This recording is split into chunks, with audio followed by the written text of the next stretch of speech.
Machiegni nyako Ramogi weche manyien ma kage kacha en odhiambo machielo mageno ni imedo dhi nyime gi ngimani kachiel koda yore ni mag manyo kakor kacha nyako Ramogi odhiambo ni mabende wang'iyo ni mamoko ma wasefuono kowuok e gwenge ma opogore e piny Kenya kama oting'o weche mag ik mabende otimore e gwenge ma Nyeri kocha. Midhiambo ma kawuono nyako Ramogi wan gima keto mondo mibed gi ng'eyo kuom gik matimore e alwora mari. Mokwongo wayudo ne weche ma wamiyo pek. Jatend piny Kenya William Ruto yuoro e ik mar mosenindo Rigathi Gachagua ma en owadgi jalup jatend piny Rigathi Gachagua e kaunti ma Nyeri. Wenge jo Kenya koro ket kuom spika Moses Wetangula ma irito ni dhi tego wach ni en kweth mane mathoth to mane manok e od bura mamalo. We gave them a very good report and even proposed, can we have a department that will be able to look at Ebola?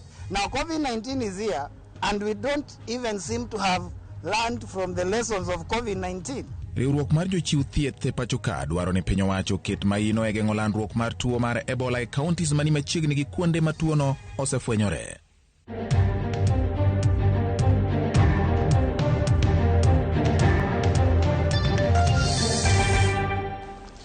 Arwaki ni machiegni mar yudo weche manyien adimbe weche manyien mag kagi kacha. Nyinga en George Bati. Jatend piny Kenya William Ruto yuoro e ika mar owadgi jalupne Rigathi Gachagua Jackson Reriani e kaunti ma Nyeri. Ruto opuoyo mosenindo Reriani kaka jago mane ni kod chia mar tich kod dak makare gi oganda. Ma thuolo mokwongo ma Ruto timo limbe e gwenge ma Nyeri ma bende Gachagua wuokie tok yiero manyicha notime pacho ka dwe mar aboro. Reriani ne owito ngimane ka en jahigni 71. Alifanya mchango wake kama Mkenya. Tumesikia mahali alifanya kazi. Tumesikia hata mara ya mwisho alikuwa anafanya kazi hapa ya kuhakikisha kwamba mambo ya irrigation katika mambo yetu ya kilimo. Kwa hivyo huyu ni Mkenya ambaye ametoa mchango wake katika familia na katika taifa lake. Ndio tumekuja hapa kwa kumuenzi na kumshukuru Mungu kwa kutupatia huyu ndugu yetu ambaye leo amesafiri. Poleni sana Mama Cecilia, pole my young man Stephen and your family. Poleni sana ndugu zetu wa Rigathi Gachagua.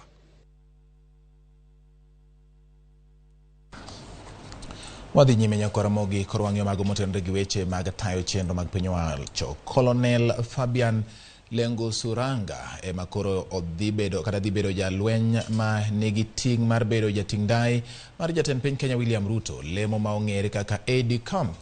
Colonel Lengusuranga ma en jalweny mar Kenya Army koro dhi kawo kar Stelu Lekolol ma sani omed lemo nyaka rang'iny mar brigadier. Colonel Lengusuranga ibiro kony gi jalupne Lieutenant Colonel Damaris Agneta ma okawo kar Rachel Nduta Kamui ma bende ochwalie lemo mar colonel.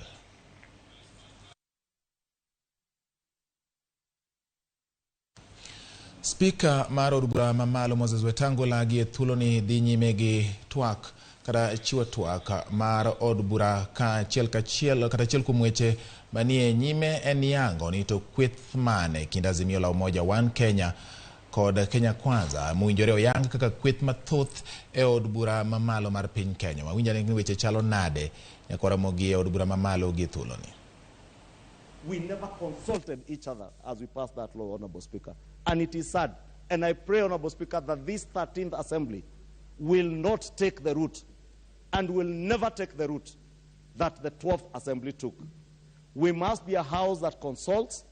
I am glad, Honorable Speaker, that we sit here with my brother, Honorable Pio and I, and my brother, Honorable Jonette, as colleagues in one house, listening to each other and debating, because this is a house of debate, Honorable Speaker. And we must gain the respect and the dignity that we are accorded by the Kenyan people who have elected us by coming to this house, listening to each other and debating. Honorable Speaker, I want to submit, Honorable Speaker, that besides the agreements, Honorable Speaker, that we are tabling, when I say that Azimio One Kenya Alliance, One Kenya Coalition Party, is not a parliamentary political party, it is because the definition as contained in our standing orders stipulates that you must have at least 5% of the members of the National Assembly to be a parliamentary political party. Azimio One Kenya Coalition Party has not a single member of parliament. Indeed, Honorable Speaker, in a case that was filed by Dhuranira and 4 others versus the Attorney General and 2 others, including the Registrar of Political Parties and 3 others as interested parties, Honorable Speaker, the High Court allowed the constituent parties in Azimio One Kenya to field individual party candidates, and that is what they did. That is why we have 26 parties represented in this House, including ODM, Jubilee, Wiper, UDA, ANC, Ford Kenya, and all our other parties. Honorable Speaker, by Gazette notice that was published on the 1st of July 2022, Honorable Speaker, this is the schedule that published all the people who are nominated to run for either president or parliamentary seats. Honorable Speaker, I'll be tabling this Gazette notice. There was only one candidate who ran for the office of President of Kenya, the Honorable Odinga Raila Karua Martha Wangari, who ran as the Azimio One, La Umoja One Kenya Coalition Party candidates with the emblem and symbols of the Azimio One Kenya political party. That party has no representation in this House. Therefore, Honorable Speaker, we only need to ask ourselves if Azimio One Kenya Alliance. Ramogi mano kaka weche dhi nyime od bura mamalo mar piny Kenya ka winjo ka gimedo twak ahinya gi gombaka kendo gitemo ng'iyo ni to en kweth mane madiponi kod kwan mamalo e kind kweth mar Azimio la Umoja One Kenya kanyakla kod mar Kenya Kwanza. Mane twak madhi nyime gi sani mar yango kaka ibiro pog kombe mopogore opogore e od bura mamalo mar piny Kenya. Nyakoromogi wadhi nyime en gavana mar kaunti ma Siaya James Orengo otero iwe mochuno jagoro mar kaunti no Joseph Ogutu gi apisas madito ma kaunti no. Orengo bende otimo lokruoge ne migao mar omenda kendo yiero Richard Mungla kaka jatelo manyien e migao no. Olero ni okang' no biro chiwo thuolo ne aput matimo nonro mag buge omenda ewi kaka omenda ma kaunti no ne otigodo. Orengo kwayo bado kwach kich mar DCI kod duol ma ochung' ne kedo kod mibadhi EACC mondo mi okas nonro ewi mibadhi mapek ma oneno e kaunti ma Siaya kendo kao ne jok machin mibadhi no mieno okang' mager mar chik.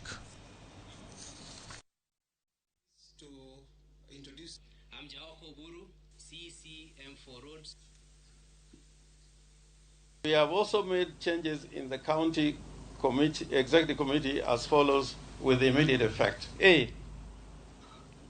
the executive committee member for finance and economic planning will be Mr. Richard Mungla. B, the county executive committee member for enterprise and industrial development will be Mr. Cleophas Ombogo, which means there's been a change of roles. C, acting county executive member for water, environment, natural resources, and climate change shall be Dr. Elizabeth Odhiambo. That means that Dr. Elizabeth Odhiambo will be handling two dockets, water and agriculture. We call upon the EEC and the DCI to expedite and conclude investigations, as the perennial presence of these agencies within our institutions without appropriate executive action being taken has the effect of disrupting activities and the work of the county government. Governor mar kaunti ma Bungoma Ken Lusaka otero yweyo ma ochuno jotije ang'wen madito mar kaunti no miluongo ni chief officers ma wuok e migepe mopogore opogore mondo chiw thuolo mar timo nonro ne migepe go. Lusaka owacho ni jotije go biro bedo pacho kuom kinde ma pok oyangi ka kuonde gi biro jol kod apisas mamoko manyien. Ogolo chik ne migepe go mondo mi kik tim puotho mora mora mag omenda mondo chiw thuolo makare mar timo nonro mar ariya ne migepe go. Gavana no owacho ni rem luwo chike mowinjore mag puodho budget e migepego kelo achiedh nade mag chulo weg kembe manosetiyo ne kaunti, gino ma oserocho yore mag tich e migepego.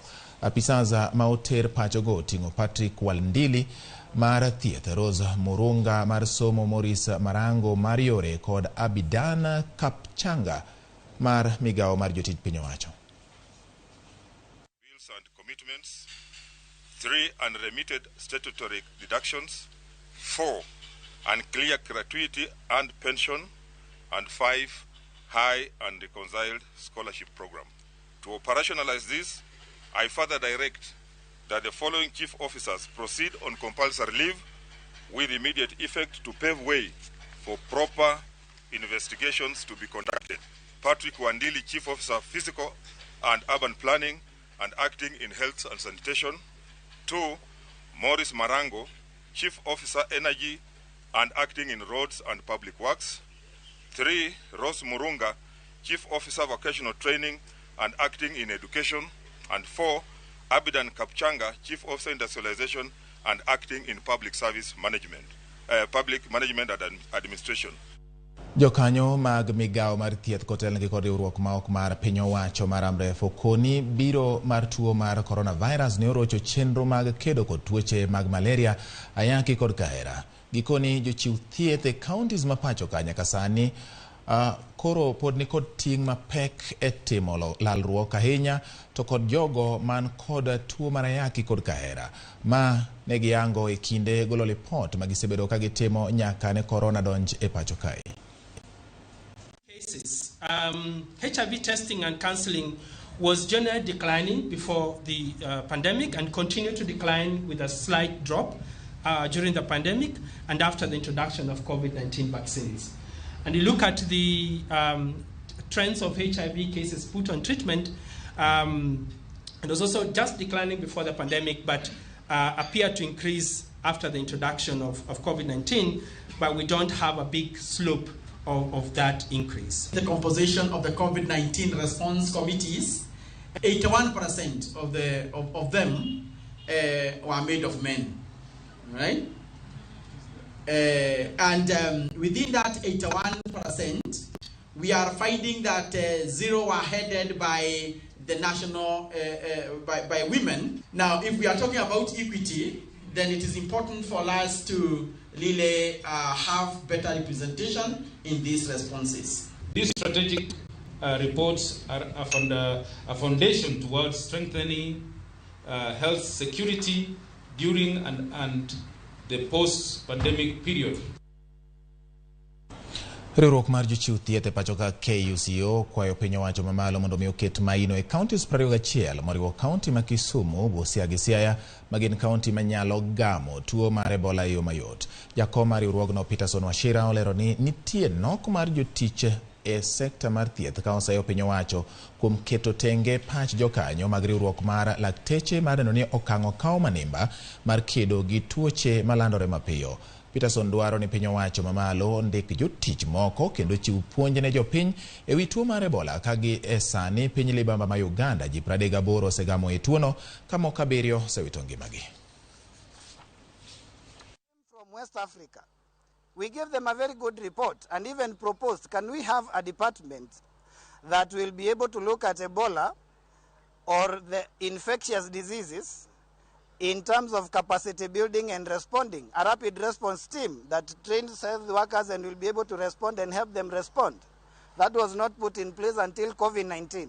Now COVID-19 is here and we don't even seem to have learned from the lessons of COVID-19.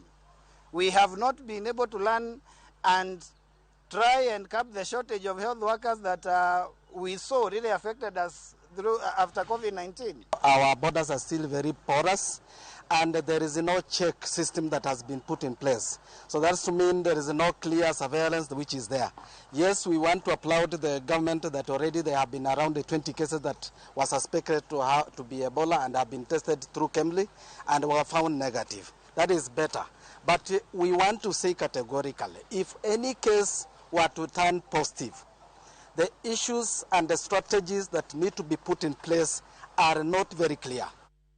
Gavana mar kaunti ma Makueni Mutula Kilonzo Junior okwayo piny owacho mondo ketenge omenda mar konyo duol ma ochung'ne keyo yedhe pachoka KEMSA e chenro magi maonge ng'ikruok. Ka oloso e kinde mane okawo yedhe maromo siling milion 90 kowuok ka KEMSA, Mutula omedo ni duolno ni kod gowi maduong' kaluwore gi weche mag mibadhi ma KEMSA millionaires, kendo poni ok oketne omenda tenge to tend loch counties biro bedo gi pek kaachiel kod nok mar yedhe. Apisa maduong' mar duol ma keyo yedhe pachoka Terry Ramadhani osingo ni gimedo keyo yedhe counties mopogore opogore pachoka e kinde madwarore, ka osingo ni yedhe biro chopo ute thieth duto mag county ma Makueni. Your oath to save lives does not include you becoming rich or making money out of health commodities. I have said this before and I am going to repeat to you. You are not going to become wealthy by selling medicine belonging to poor people and sick people. You are going to carry a curse from you to your generations. And I am going to repeat this because if you believe in the prayers that we make, you can't steal from the poor. And you will not steal when I'm here. Let me reiterate that the KEMSA pledge to support the health promotion agenda at the county level is part of our three-pronged transformational agenda, dubbed KEMSA 2.0. Within the KEMSA strategy, the authority has formulated plans to enhance customer experience standards for all counties by focusing on 3 key performance indicators, including optimum order fill rates and less than 7 days turnaround. We are executing our rapid results strategy to raise operational Kodhi e gwenge ma Kisumu en jopur mawuok Kisumu kod alwora mar nam Lolwe mangima biro yudo fuong'ruok bang' yudo sir mar bero yoregi mag pur gomenda maromo bilion 30. Chendono dhi bero pith mag ochele, pamba e kind kothe mamoko e gwenge mag Nyando, Kisumu East, Kisumu West, Muhoroni, Nyakach kod Seme sub-counties duto mayudore e county ma Kisumu. Gino madhi ting'o malo dongruok e alwora mar nam Lolwe ma gibiro kaluwore kod ogirimiti ma obedo e kind tend county ma Kisumu kod joket mwandu mawuok e kambi moro ma iluongo ni United Greens mawuok e piny mar Ingeresa.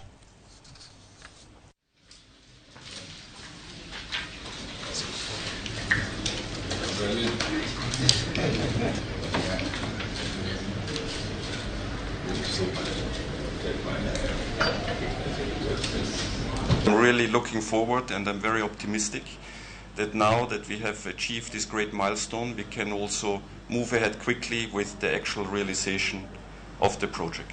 Gidwa kelo ka mwandu machopo milion 200 mag dola ma Amerika. Mana tiende ni bilion 24 mar pesa mag jo Kenya iluongo ni shilling. Omiyo gini biro timo gimoro maduong' ahinya Kisumu ka.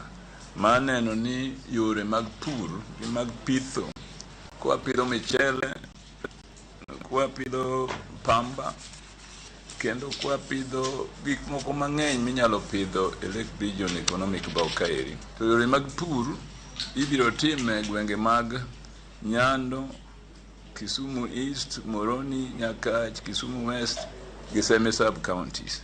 To aparo ni kwa dhi mbele dongruok maka biro medre e Lake Region Economic Bok mangima. Kwa dhi nyaka Migori, Homa Bay kata na Trans Nzoia mondo mwandu ni okony jopiny modak alwora mar nam Lolwe. Yakoromogi giko mar weche manyien mag kagi kacha. Mathoth waikoni kendo wabiro kelo ni koromo saa 1 gi saa 3 otieno. Kao kamano ero kamano kuom kete Ramogi TV, nyingen George Bati.